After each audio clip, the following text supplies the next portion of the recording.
Les deux ouvrages en réalité portent sur l'histoire politique de notre pays.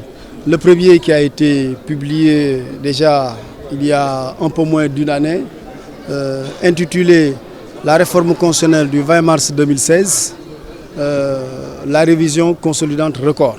Au fond, c'est un ouvrage dans lequel je vous raconte, je vais le dire comme ça en réalité, je raconte l'histoire du référendum du 20 mars 2016. Qu'est-ce qu'il a de particulier ce référendum?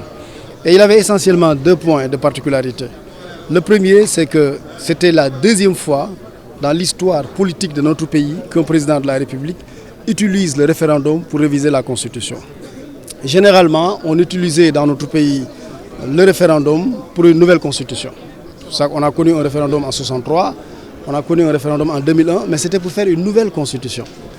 Mais faire un référendum juste pour réviser la Constitution, c'était la deuxième fois. La première fois, c'était en 1970.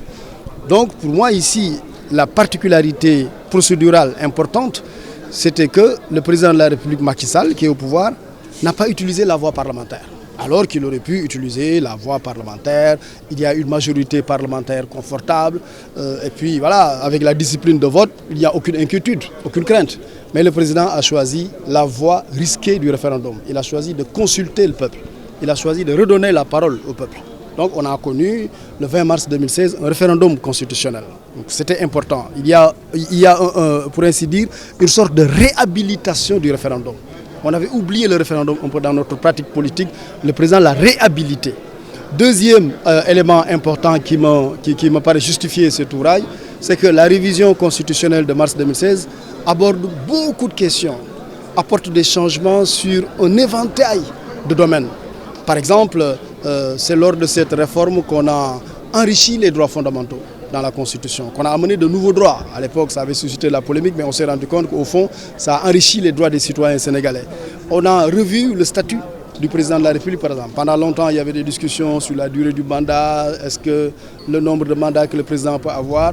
La révision constitutionnelle a stabilisé ces questions-là, en fixant la durée du mandat à 5 ans et en fixant le nombre de mandats que le président de la République a fait en 5 ans. Et en faisant d'ailleurs des clauses d'intangibilité, des clauses d'éternité.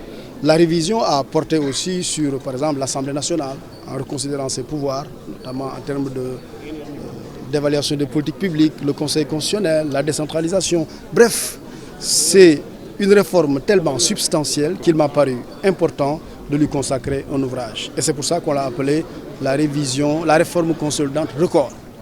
Le deuxième ouvrage, c'est toujours de l'histoire, mais c'est une histoire un peu plus ancienne et un peu plus fraîche aussi, parce que c'est un ouvrage qui relate toujours, qui raconte, pour ainsi dire, les élections présidentielles telles qu'elles se déroulent dans notre pays depuis l'origine, c'est-à-dire 1963.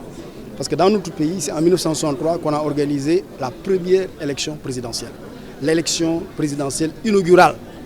Et après, on a, sans discontinuité, fait des élections, 68, 73, 78, 83, 88, 93, 2000, 2007, 2012.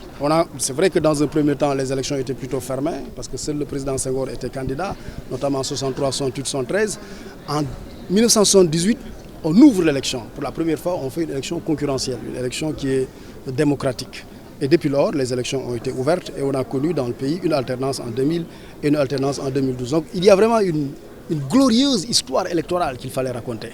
Et la présidentielle est importante parce que dans notre système constitutionnel, dans notre régime politique, l'institution présidentielle est centrale. Donc l'élection présidentielle, c'est l'élection de tous les enjeux, c'est l'élection qui focalise toutes les attentions. Et j'avais envie de raconter à nos contemporains, aux jeunes et aux générations suivantes, qu'est-ce qui s'est passé en termes d'élection présidentielle de 1963 à 2012.